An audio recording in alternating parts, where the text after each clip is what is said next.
एक छोटे से गांव में एक रिक्शा वाला रहता था। उसका नाम सुनील और उसकी पत्नी का नाम अनीता था। सुनील बहुत ही दयालु और मन का सच्चा इंसान था। उसकी भगवान में श्रद्धा भी अटूट थी। कैसी भी परिस्थिति उसका भगवान पर से भरोसा नहीं डगमगाता। वह रोज ऑटो रिक्शा चलाकर लोगों को उनके घर लेकर जाता था। छोटे बच्चों से लेकर बड़ों तक सभी से उसका बर्ताव अच्छा था। अच्छे स्वभाव की वजह से सैकड़ों लोग उसे पहचानने लगे थे। आधी रात भी अगर किसी को आवश्यक काम के लिए बाहर जाना पड़े तो वह नेक इंसान तैयार हो जाता था। रात के समय भी औरतें भरोसे के कारण इस रिक्शा चालक की रिक्शा में ना डरते हुए जाती थी। वो एक दयालु मन का इंसान था। सभी गांव वाले उसे बहुत प्यार करते थे। उसकी 3 लड़कियां थी, चांदनी, सलोनी और अंकिता। वह तीनों पढ़ाई कर रही थी। बड़ी लड़की की पढ़ाई पहले से ही पूरी हो चुकी थी। सुनील ने अपनी बड़ी बेटी चांदनी की 12वीं तक पढ़ाई करवाई थी।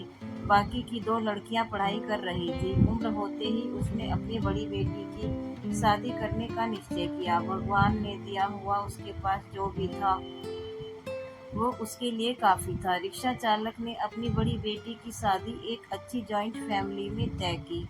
उसके ससुराल वालों ने शादी की तारीख निश्चित की थी। रिक्शा चालक ने अपनी बेटी की शादी के लिए पैसे जमा करने के लिए रात दिन मेहनत की थी। उसने अपनी बेटी को गहने, कपड़े और शादी का सब सामान खरीदी किया। वह अपनी बेटी की शादी का दिन देखने के लिए आतुर था। एक दिन वह भगवान के मंदिर में पूजा करने गया। मंदिर में पूजा करते हुए वह बोलने लगा, हे भगवान, मेरी बेटी की शादी जल्द होने वाली है। मेरी बेटी की शादी का सामान खरीदी करते समय मुझे कभी भी कोई कमी नहीं हुई। आपके दयालुपन से सब ठीक चल रहा है। सब सामान भी आ गया है, खाद्य पदार्थ भी पहुंच गए हैं। उसने इन सभी के लिए भगवान का उपकार माना और उन्हें धन्यवाद किया। शादी के 2-3 दिन बचे थे। वह अपनी बेटी के पास गया और बोला, मेरे पास तुम्हें देने के लिए ज़्यादा कुछ नहीं है, पर मैंने तुम्हारे लिए कुछ गहने लिए हैं। एक अच्छे परिवार में तुम्हारा हाथ सौंप रहा हूँ। लड़का अच्छा काम करता है, वहाँ तुम्हें किसी भी चीज़ की कमी नहीं होगी। लड़की यह दूसरों की संपत्ति होती है, उन्हें एक ना एक दिन ससुराल जाना ही पड़ता है। कभी निराश मत होना बेटा।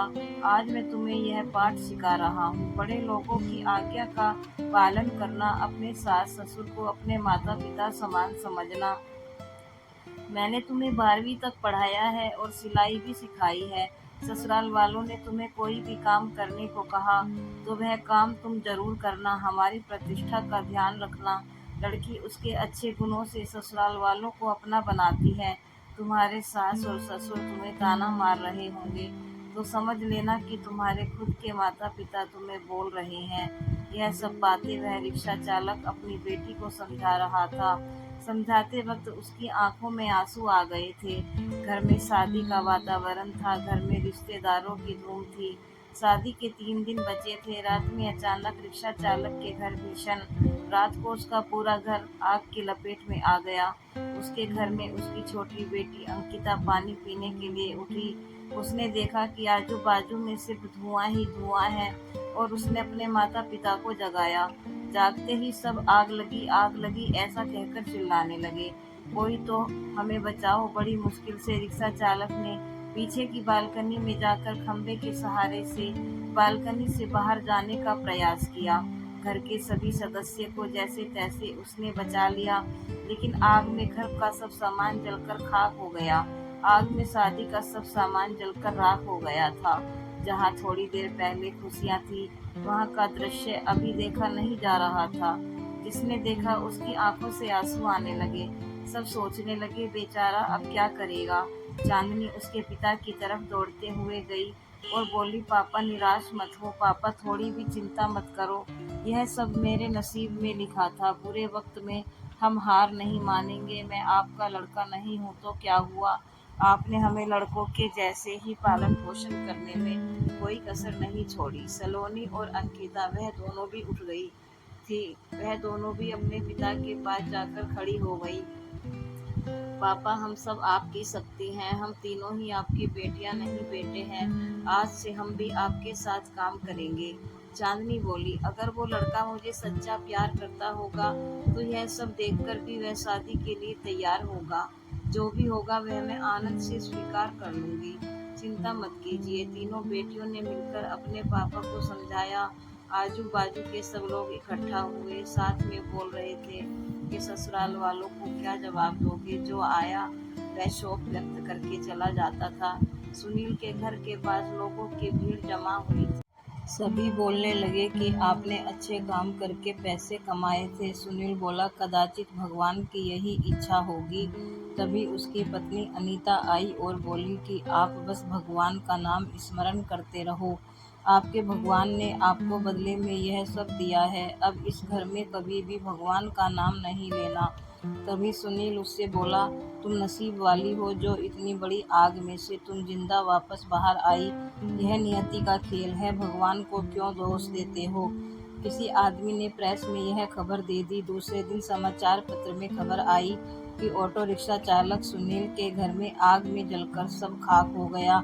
उसकी बेटी की शादी को कुछ ही दिन बचे थे। गरीब आदमी अपनी बेटी की शादी कैसे करेगा। जिसने भी यह खबर सुनी उसने मदद की। उसे भले रिक्शा चालक को पहचानने वाले सब आए और पता नहीं अपने साथ क्या लाए। उसका घर तोहफों से भर गया था। किसी ने गहने, किसी ने कपड़े, किसी ने राशन तो किसी ने पैसे दिए। सब सुनने के बाद सभी रिश्तेदारों ने भी मदद की। शाम तक उसके घर में कितने रुपये जमा हुए थे पता नहीं। लड़कियों ने सब पैसे पापा के पास दे दिए। तब सभी का अपनी आंखों पर विश्वास नहीं हो रहा था कि जहां सब ध्वस्त हो गया था वहां उसने तीनों लड़कियों के साथ बैठे बैठे इतने पैसे जमा कर लिए कि आसानी से शादी हो सकती थी। भगवान देता है तो छप्पर फाड़ कर देता है। उसने अपनी बेटी की शादी मंदिर में बड़े धूम धड़ाके के साथ की। लोग आपस में बोल रहे थे कि सच्चे मन के इंसान को भगवान मदद क्यों नहीं करता। आज भगवान के इस चमत्कार पर सभी की श्रद्धा थी। भगवान जो भी करते हैं वह अच्छा ही करते हैं।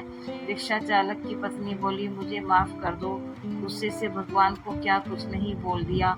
तीनों लड़कियां हंसते हंसते माँ की तरफ देख रही थी। कुछ देर बाद जहाँ सब रो रहे थे वहाँ सबके चेहरे पर खुशी दिखी। भगवान सच्चे मनुष्य की सबसे कठिन परीक्षा लेने में कोई भी कसर नहीं छोड़ते हैं। सुनील और उसकी बेटियों ने संकट के समय एक दूसरे का साथ दिया, अपना विश्वास डगमगाने नहीं दिया। सच्चाई और भगवान में विश्वास के साथ अपना कर्म करते रहिए। फल की इच्छा करो या न करो, सही समय पर सही फल जरूर मिलता है। और जब भगवान हमारी मदद करना चाहते हैं तो ऐसे करते हैं जहाँ तक हमारी बुद्धि सोच भी नहीं सकती। दोस्तों, अगर आपको हमारी कहानी अच्छी लगी हो तो लाइक और कमेंट जरूर करें और हमारे चैनल को सब्सक्राइब करना ना भूलें। बहुत बहुत धन्यवाद। मिलते हैं अगली कहानी में।